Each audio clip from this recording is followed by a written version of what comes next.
നമസ്കാരം. കേരള വിഷൻ ന്യൂസിൽ മധ്യാഹ്ന വാർത്തകൾ തത്സമയം യൂട്യൂബിൽ കാണാൻ കേരള വിഷൻ ന്യൂസ് 24/7 സന്ദർശിക്കുക.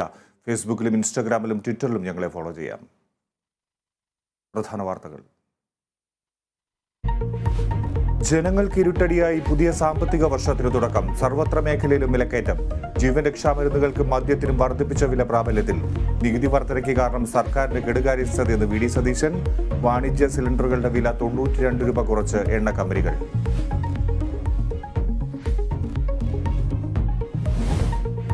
കെ മുരളീധരന് പിന്തുണയുമായി ശശി തരൂർ. വൈക്കം സത്യാഗ്രഹ ശതാബ്ദി ആഘോഷത്തിൽ മുരളീധരനെ അവഗണിച്ചത് പാർട്ടിക്ക് പറ്റിയ തെറ്റ്. മുതിർന്ന നേതാവിനെ അപമാനിച്ചത് ശരിയായില്ലെന്നും തരൂർ.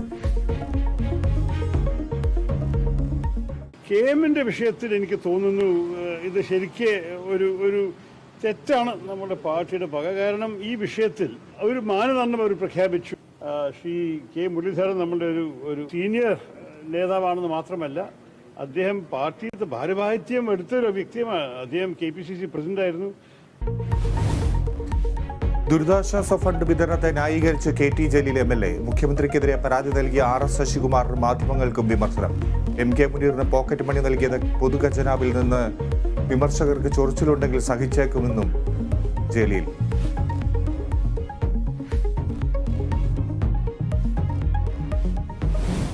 വയനാട്ടിൽ ഗോത്ര ദമ്പതികളുടെ കുഞ്ഞ് ചികിത്സ കിട്ടാതെ മരിച്ച സംഭവത്തിൽ ഡോക്ടർക്കെതിരെ നടപടി.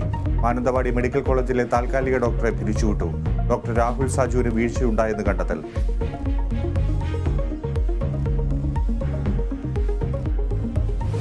അരിക്കൊമ്പൻ വിഷയത്തിൽ ഹൈക്കോടതി നിയോഗിച്ച വിദഗ്ധ സമിതി നാളെ ചിന്നക്കനാൽ സന്ദർശിക്കും. 301 കോളനിയിലെ പ്രശ്നബാധിതരെ കാണും. അരിക്കൊമ്പനെ ഉൾവനത്തിലേക്ക് മാറ്റുന്നത് സംബന്ധിച്ച് സമിതി ഇന്ന് യോഗം ചേരും. സിംഗുകണ്ടത്ത് രാപ്പകൽ സമരം തുടരുന്നു.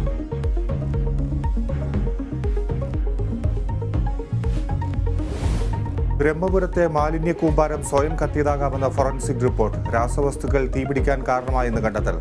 കൊച്ചിയിലെ രാസവാതക ചോർച്ചയിൽ അപകട സാധ്യതയില്ലെന്ന് അധികൃതർ. ചോർന്നത് പാചകവാതകത്തിന് ഗന്ധം നൽകുന്ന രാസവസ്തു. ISL മത്സരം പൂർത്തിയാക്കാതെ കളം വിട്ട ബ്ലാസ്റ്റേഴ്സിന് പിഴ. 4 കോടി രൂപ പിഴ കൊടുക്കണമെന്ന് അഖിലേന്ത്യാ ഫുട്ബോൾ ഫെഡറേഷൻ. IPL ഇന്ന് 2 മത്സരങ്ങൾ. കൊൽക്കത്ത പഞ്ചാബിനെ നേരിടും. ഡൽഹിക്ക് ലക്നൌ എതിരാളികൾ.